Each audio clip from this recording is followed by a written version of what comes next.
ചിരിമറ്റത്തെ ദുരന്ത ഭൂമിയിൽ മോഹൻലാൽ അദ്ദേഹം സൈനിക വേഷത്തിൽ തന്നെയാണ്. കാരണം ലഫ്റ്റനന്റ് കേണൽ പദവിയിലാണ് അദ്ദേഹം അങ്ങോട്ടേക്ക് എത്തുന്നത്. സൈന്യത്തിൻ്റെ ഒരു ഔദ്യോഗിക കൃത്യനിർവഹണം എന്ന നിലയ്ക്ക് തന്നെയാണ് അദ്ദേഹം എത്തുന്നത്. അവിടെ ദുരന്തബാധിത സ്ഥലങ്ങൾ സന്ദർശിക്കുകയും അവിടുത്തെ പ്രവർത്തനങ്ങൾ എങ്ങനെയാണെന്ന് മനസ്സിലാക്കുകയും അവിടുത്തെ ആ ദുരന്തത്തിനിരയായവരെ ആ ദുരന്ത ഭൂമിയിൽ വെച്ച് തന്നെ അവരുമായി സംസാരിക്കുകയും ഒക്കെ ചെയ്തുകൊണ്ടാണ് ആ സന്ദർശനം മുന്നോട്ട് പോകുന്നത്. ഇനി ദുരിതാശ്വാസ ക്യാമ്പുകളിലേക്കുമൊക്കെ അദ്ദേഹം എത്തുകയും ചെയ്യും. നേരത്തെ പറഞ്ഞതുപോലെ വിവിധ സംസ്ഥാനങ്ങളുടെ ഭാഗത്തു നിന്നുമൊക്കെ ഇപ്പോൾ ഒഡീഷയിലെ പ്രശസ്തനായ സാൻഡ് ആർട്ടിസ്റ്റ് ഉണ്ട്. അദ്ദേഹം ഒഡീഷയിലെ തീരത്ത് വയനാടിനൊപ്പം എന്ന് പറഞ്ഞുകൊണ്ട് വലിയ മണൽ ശില്പം തീർത്ത് നമ്മൾ കണ്ടു.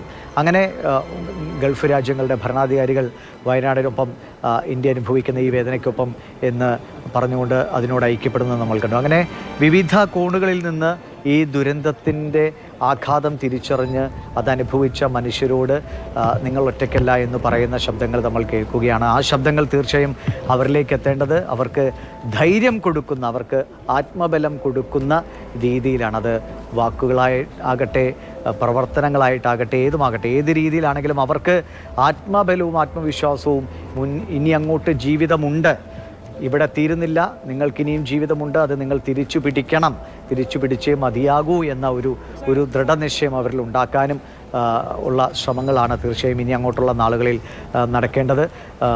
വലിയ തോതിൽ ഇപ്പോൾ സർക്കാരിൻ്റെ തലത്തിൽ കൃത്യമായ ധനസഹായങ്ങൾ പ്രഖ്യാപിച്ചിട്ടുണ്ട്. കേന്ദ്ര സംസ്ഥാന സർക്കാരുകൾ, അതാത് വിഹിതങ്ങൾ, വ്യക്തികൾ, പ്രമുഖ സ്ഥാപനങ്ങൾ, അങ്ങനെ പല വിധത്തിലാണ് സഹായങ്ങളൊക്കെ എത്തുന്നത്. അതിലൊക്കെ ശ്രദ്ധിക്കേണ്ട ഒരു കാര്യം, ഈ പറഞ്ഞ അല്ലെങ്കിൽ വാഗ്ദാനം ചെയ്യപ്പെട്ടതെല്ലാം കൃത്യമായി അതിനിരയായവർക്ക് കൃത്യമായി സമയബന്ധിതമായി തന്നെ കിട്ടുന്നു എന്ന് ഉറപ്പുവരുത്തുക എന്നതാണ് ഏറ്റവും പ്രധാനപ്പെട്ട ഒരു കാര്യം. മേജർ രവി അടക്കമുള്ളവർ മോഹൻലാലിനൊപ്പമുണ്ട്. ടെറിട്ടോറിയൽ ആർമിയുടെ കേരളത്തിലെ മേധാവി അടക്കമുള്ളവരാണ് മോഹൻലാലിനൊപ്പം ഇപ്പോൾ അവിടെ എത്തിയിരിക്കുന്നത്. അദ്ദേഹം അവിടുത്തെ അല്ലെങ്കിൽ ആ നാട്ടുകാരുമായി സംസാരിച്ചു.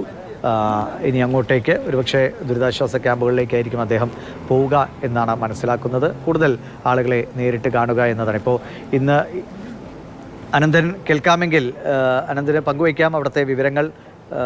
കൂടെ മറ്റ് ഏതൊക്കെ ഉദ്യോഗസ്ഥരുണ്ട്, ഇവിടുന്ന് എങ്ങോട്ടേക്കാണ്, ഇപ്പോൾ വേറെ ഏതെങ്കിലും കുടുംബങ്ങളെ അവിടെ വെച്ച് കാണാൻ സാധ്യതയുണ്ടോ, എന്താണ് പറയുന്നത്?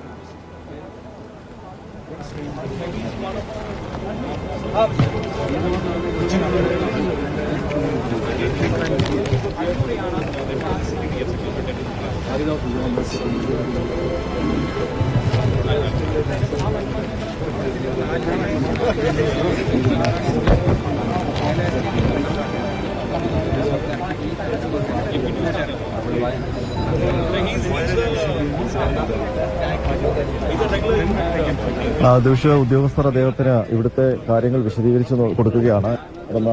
ഈ ദുരന്തത്തിന്റെ വ്യാപ്തി, അതിനൊപ്പം തന്നെ ഇവിടെ നടക്കുന്ന രക്ഷാപ്രവർത്തനം ഏത് രീതിയിലാണ്, എങ്ങനെയാണ് അവർ രക്ഷാപ്രവർത്തനത്തെ ഏകോപിപ്പിക്കുന്നത്, ഇനി എന്തൊക്കെയാണ് ചെയ്യാനുള്ളത്, അത്തരം കാര്യങ്ങളൊക്കെ അവർ അദ്ദേഹത്തിന് പറഞ്ഞു കൊടുക്കുകയാണ്.